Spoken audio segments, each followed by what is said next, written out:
ආයිබෝවන් යාළුවනේ අද අපි කතා කරන්නේ ඔයාගේ කොණ්ඩේ ගැන. ඔයාගේ කොණ්ඩෙත් අධික ලෙස ගැලවෙනවද? එහෙනම් මේ වීඩියෝ එක ඔයාට. මේ වීඩියෝ එක අවසාන වෙනකල් බලන්න. ඔයාගේ කොණ්ඩේ ගැලවෙනවට විසඳුමක් මේ වීඩියෝ එක ඇතුලේ තියෙන්න පුළුවන්.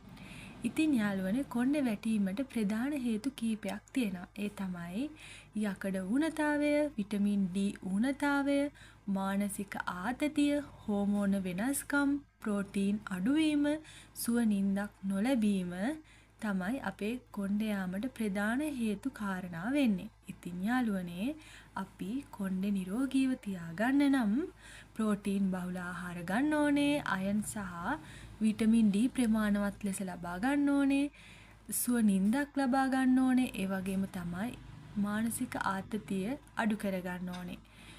කොණ්ඩේ දිගටම වැටෙනවා නම් ඔයා වෛද්‍ය උපදෙස් අනිවාර්යයෙන්ම ලබා ගන්න. මෙවැනි වීඩියෝ තව තවත් නැරඹීමට මාව සබ්ස්ක්‍රයිබ් කරන්න. කොණ්ඩේ වැටෙන එක සාමාන්‍ය දෙයක් වුණත් අධික ලෙස කොණ්ඩේ වැටෙනවා නම් හේතු හොයන්න ඔයත් අමතක කරන්න එපා.